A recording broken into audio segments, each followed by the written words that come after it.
제가 용찬우에 대해서 비판을 할 때 사실 주된 골자는 이건 거예요. 다른 사람들한테 이래라 저래라 하는 거, 이렇게 해야 된다고 말하는 거를 너도 못한다 그거를. 그리고 그걸 할 수 있는 사람 자체가 거의 없다. 그 중에 하나예요. 이것도 피해자 아이덴티티로 살면 불행함. 요거 용찬우가 얘기했던 거예요.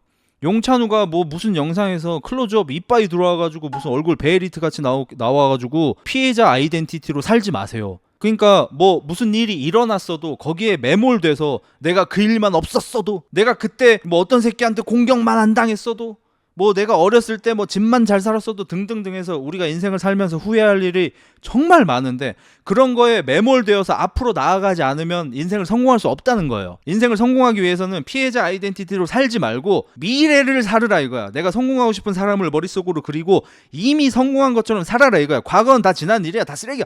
말은 쉽지 해. 우리는 모두 과거를 생각하면서 현재를 살고 있어요. 미래로 나아가고 있지만 그게 되냐고. 지도 안 되잖아. 피해자 아이덴티티 강의해드릴게요. 여러분, 피해자 아이덴티티로 살아가시면 안 돼요. 제가 수익 정지를 당했을 때 많이 힘들었습니다. 딸린 직원들도 있고 가족도 있고 한데 수익이 하루아침에 갑자기 끊겨버리니까 너무 막막한 거예요. 그리고 내가 수익 정지가 되게 만든 사람에 대한 원망도 생겼고 막 화도 났고 유튜브 시스템 같은 거에도 화가 나고 막 했어. 근데 그게 만 하루도 채 가지 않았습니다. 왜냐하면 그런 피해자 아이덴티티로 살아서 나한테 도움이 되는 게 과연 뭘까요? 나를 공격하는 사람을 원망해서 내가 얻을 수 있는 게 뭐가 있죠? 내가 그들에게 나를 욕하지 말라고 하거나 누군가에게 얘들이 날 욕하지 못하게 해달라고 하거나 그게 어떤 효과를 낼 수 있죠? 아무 효과도 낼 수 없습니다. 저는 유튜버를 선택했어요. 유튜버는 남의 입에 오르내릴 수밖에 없는 숙명을 가진 사람들입니다. 이런 내가 남의 입에 오르내리는 걸 막으려고 한다는 거는 남의 입에 오르내려서 밥 벌어먹고 살던 제 자신조차 부정하는 일이고 뷔페처럼 좋은 것만 취하고 책임은 지지 않으려는 것과 같습니다. 손님은 왕이다라는 말을 손님이 하면 무례한 거지만 주인은 그런 마음가짐을 가지고 장사를 하는 게 좋은 것처럼, 만약에 비유명인이 유명인들한테 너 유명인이니까 욕을 먹어야지 라고 말을 한다면 잘못된 얘기라고 생각합니다. 하지만 유명인 본인은 내가 유명세로 돈을 벌어먹고 살고 있기 때문에 욕을 먹는 것도 어느 정도는 받아들여야 한다 라는 마음가짐으로 살아야 한다는 깨달음을 얻었어요. 그래서 저는 그 뒤로 피해자의 아이덴티티로 살지 않고 수익이 정지된 과거에 머무르지 않고 앞으로 나아갔습니다. 올챙이처럼 나아갔어요. 그 결과 저는 3개월 뒤에 수익 정지가 풀렸고 그 수익 정지가 된 3개월 동안도 평온한 마음으로 보낼 수 있었습니다. 제가 만약에 3개월 내내 피해자 아이덴티티로 살았다고 생각을 해보세요, 여러분. 제가 과연 정상적인 정신을 유지할 수 있었을까요? 제가 트위치에서 아프리카에서 방송을 할 때 여러분에게 즐거움을 드릴 수 있었을까요? 항상 시면에 떨어져 있는 어두운 얘기만 했겠죠. 그게 여러분한테도 전달이 됐겠고, 저의 이 재미있는 아이덴티티를 잃고 피해자 아이덴티티만 여러분한테 전달을 드리고 여러분은 저를 떠나셨겠죠.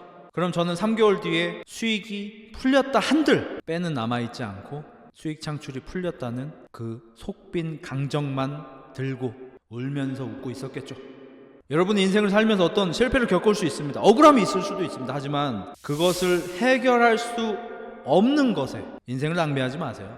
저도 수익이 정지됐을 때 캘리포니아로 날아갈 수 있었습니다. 실리콘밸리에 있는 구글 본사에 가서 따져 물을 수 있었어요. 데스크 직원한테 가서 전부 거짓말이야 얘기할 수 있었어요. 하지만 하지 않았습니다. 왜냐하면 그것에 제 인생을 건다는 것은 피해자 아이덴티티로 제 정신을 갉아먹는 일입니다. 앞으로 나아가야 됩니다. 캘리포니아에는 저의 미래가 없어요. 제 미래는 여러분입니다. 그래서 저는 수익 정지가 된 3개월 동안 여러분에게 다가갔습니다. 진실된 방송! 단 하루도 빠지지 않고 화목토의 방송을 했습니다. 그 결과 수익 정지가 풀렸을 때 제 곁에 남아준 여러분들 덕분에, 수익 정지 기간에도 늘어나고 있는 구독자분들 덕분에 저는 다시 이렇게 맛있게 방송을 할 수 있는 거예요. 피해자 아이덴티티로 머물렀다면 저는 이 자리에 있을 수 없습니다. 쉽지 않을 겁니다. 여러분이 한 문제 차이로 어떤 시험에서 떨어진다든지 어떤 자격에서 떨어진다든지 그것만 맞았어도 아쉬우실 거예요. 저는 그 마음을 잘 모릅니다. 감히 제가 그 마음을 이해한다 이런 얘기 하지 않겠습니다. 저는 그 정도로 열심히 공부해 본 적이 없어요. 그러니까 잘 몰라요. 하지만 조언 드리자면 한 문제 차이로 떨어진 거 후회하는 거 딱 하루만, 다음 날부터는 그 한 문제를 틀리지 않기 위해 더 열심히 공부를 하고 나아가야 할 겁니다. 그게 성공할 수 있는 길인 거 여러분도 다 아실 거예요. 그래서 피해자 아이덴티티로 살지 않는 게 굉장히 중요합니다.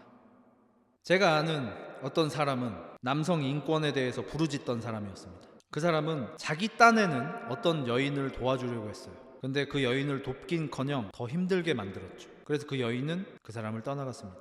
그 사람은 힘들었어요. 그래서 그 여자가 떠나간 뒤에 자신한테 벌어지고 있는 모든 나쁜 일이 그 여자 탓이라고 소리 지르기 시작했습니다. 나쁜 년, 통수증 년, 배신자. 그래서 그 사람은 뭘 얻었을까요? 소인배 이미지, 하남자 이미지, 회복할 수 없는 나쁜 이미지, 긍정적인 걸 단 하나도 얻지 못했습니다. 근데 만약에 그 사람이 이랬다면 어땠을까요? 저는 그분을 도와주려고 노력을 했는데 결과적으로 저는 그분에게 아무런 도움을 주지 못했고, 그분이 저 때문에 힘들었다고 말하니 사과드리고 말 이어가겠습니다. 죄송합니다 님, 제가 그때 저와 제 비즈니스 파트너의 승리를 위해서 나님을 이용하려 했던 게 맞는 것 같습니다. 그 당시에 저는 자각하지 못했지만 지나고 나서 가슴에 손을 얹고 냉정하게 생각을 해보니 맞아요. 그리고 그것 때문에 님이 큰 피해를 입으신 것 같습니다. 정말 죄송합니다. 이랬다면 어떻게 됐었을까요? 지금처럼 그 여인네한테 고소를 쳐먹었을까요? 발찌를 찰지 말지를 걱정하는 그런 상황에 있었을까요? 진실된 사과 너무 중요하죠. 엊그저께 올드보이라는 영화를 리뷰했습니다. 오대수가 자신의 잘못을 알지 못했다가 자신이 잘못했다는 걸 알게 된 이후로 어떻게 했습니까? 무릎을 꿇고 진실된 사과를 했습니다. 우진아! 내가 너와 네 누이에게 정말 죽을 죄를 졌다. 자, 미안하다. 진심으로 사과를 합니다. 압도적 사과를 합니다. 그렇기 때문에 그 상황에서 그나마 그런 결과 정도까지는 나온 거예요. 근데 만약에 오대수가 우진아, 내가 너와 네 누이에게 정말 죽을 죄를 지었다. 하지만 그렇다고 해서 네가 나를 이상한 데에 가두고 15년 동안 만두만 처먹이고 나를 괴롭히고 나를 이런 곳까지 데려와서 이런 꼴을 당하게 하고 네가 그런 설계를 한 거는 너도 잘못을 한 거라고 생각한다. 너와 내가 잘못을 했으니 서로를 용서하고 각자의 갈 길을 가는 게 어떨까? 이렇게 사과를 했다고 생각해보세요. 해결이 됐을까요? 흑자 헬스님께 사과드리고 용서하겠습니다. 진실된 사과가 정말 중요한 거고, 정말 그 마지막 자존심 하나를 버리지 못하는 거, 그게 정말 크다고 저도 이제 최근에 많이 느꼈어요. 어차피 사과를 할 건데, 그 예전에 무슨 웹툰 만화책에서 그런 거 나온 적 있잖아요. 여자친구한테 사과를 해. 진짜 미안, 내가 잘못했어. 근데 너도 나한테 잘못한 거 알지? 이러면서 막 우는 뭐 그 유명한 짤 있잖아. 제가 그 웹툰을 보지 못해서 그 부분밖에 모르긴 하는데, 진짜 한 남자의 정석이죠. 사과를 할 거면 깔끔하게 그냥 사과를 하는 게 맞아요. 그렇게 못할 거면 그냥 사과를 하지 마. 그게 맞아. 그래서 여러분도 피해자 아이덴티티로 살지 마시고 한 수 앞을 한번 좀 보면서, 지금 당장 내가 좀 뭔가 꼴리고 지금 당장 내가 아쉽고 뭐 소위 당장 내가 좀 지는 것처럼 보인다고 그게 끝이 아니야. 오히려 지금 당장 이긴 것처럼 보이기 위해서 수많은 것들을 버리게 될 수 있습니다. 내가 지금 한번 한 수 무르고 그 다음에 2개, 3개를 내가 취할 수 있었던 거를 내가 지금 당장 이 한 수를 포기 못해서 전멸할 수가 있어요. 전쟁을 할 때 모든 전투를 이길 수는 없지 않습니까? 이 전투를 패배하더라도 다른 전투들을 승리해서 전쟁에서 이길 수 있는 거잖아. 그렇게 좀 넓은 관점에서 좀 바라볼 수 있는 게 중요한 것 같아요. 왜냐면 우리는 모두 실수를 하니까. 지금 당장 내가 좀 아쉬워가지고 막 거짓말로 넘기려고 하고 대충 뭉개려고 그러고 사과를 하는 와중에 내 자존심 살리기 위해서 그래도 이건 네가 잘못한 거 맞잖아, 이런 쓸데없는 얘기를 할 필요가 없어. 그거를 상대방 입에서 나오게 해야 하는 거지. 이거는 마치 서로 대화를 하는데 상대방이 할 대화까지 전부 가로채서 내가 얘기하는 거랑 똑같습니다. 내가 퀴즈를 내놓고 내가 답변을 하는 거랑 똑같아. 그러면 내가 사과를 해. 내가 이거 잘못했습니다. 미안합니다. 그랬을 때 상대가 괜찮습니다. 저도 님한테 이렇게 했네요. 저도 죄송합니다. 이게 하나의 그림이 완성되는 거예요. 근데 내가 너한테 미안하긴 한데 너도 나한테 이런 잘못했지? 이렇게 말하는 순간 내 사과는 진정성을 잃어버리게 됩니다. 그러면 만약에 나는 사과를 깔끔하고 쿨하게 했는데 상대방은 상대방의 잘못을 인정 안 하면 어떡해요? 그럼 내가 손해보는 거 아니에요? 아니죠. 주변 사람들이 다 알아요. 만약에 그런 상황에서 내가 깔끔하게 사과를 해서 죄송합니다, 미안합니다. 근데 상대방이 그래, 네 잘못이지, 이러고 딱 끝냈어? 그러면 그걸 보고 있던 사람들이 야 깔끔하게 사과했는데 너도 이거 잘못했잖아. 다른 사람들이 얘기해 주는 거야 그거를. 내가 얘기하는 게 아니고. 근데 그걸 못 참아가지고 그걸 못 기다려가지고 그거 하나 완전히 포기하는 것도 아니고 잠깐 그거 못 놔가지고 후회를 할 거면 이런 걸 후회해. 그냥 쿨하게 사과를 할 걸. 괜히 찐득찐득하게 사과를 했네. 이런 걸 후회해야 돼. 근데 경찰이 대중인 걸 몰랐네. 경찰도 NPC처럼 상대할 걸. 이런 후회를 하면은 다음에도 똑같은 실수를 또 저지르겠죠. 제가 롤 하면서 멘탈이 정말 세졌는데 진영준 정글 선생님께서 이런 말을 했어. 롤에서 정글이 힘든 이유가 다른 라인에 있는 라이너 새끼들이 정글러가 게임을 잘하는 거를 이 게임을 이기는데 얼마나 공헌을 했냐로 보지 않고 자기를 얼마나 만족시켰냐로 본다 이거야. 정글이 무슨 응녀야? 막 이런 말씀을 하시더라고. 굉장히 동의합니다. 그러니까 정글이 얼마나 게임을 잘해서 이 게임을 이기게 만들고 있냐, 공헌하냐로 이 정글의 실력을 평가하는 게 아니라 내 라인에 갱을 몇 번 왔냐, 나한테 블루 레드를 양보했냐, 지극히 개인적으로 나를 만족시켰냐로 정글을 평가한다는 거야. 그것 때문에 화가 날 수 있어. 근데 여기서 한 걸음 더 나아가야 합니다. 우리는 그런 애들을 내가 바꿀 수가 있어?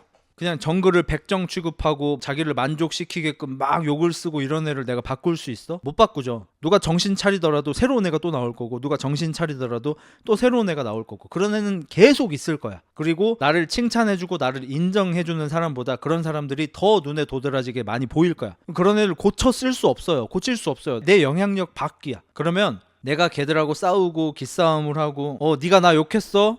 탑에 갱 절대 안 가. 죽어도 안 가. 손해. 왜 손해? 탑이랑 그렇게 싸워서 이 게임을 이길 확률이 올라가요? 떨어져요? 떨어지죠. 나한테 이득이 있어요? 없어요. 그러면 그 탑 새끼 변했어? 안 변했어요. 어떠한 긍정적인 결과도 없어요. 루즈 딜이야. 근데 만약에 상대 탑이 뭐라고 하든 말든 그냥 난 내 할 일을 할 뿐이야. 그냥 내 동선대로 지금은 바텀갱 가는 게 맞아. 지금 탑갱 가면 되겠다. 그러면 탑이 나한테 욕을 했든 말든 나는 그냥 탑갱을 가면 되는 거야. 그러면은 게임을 이길 확률이 높아져.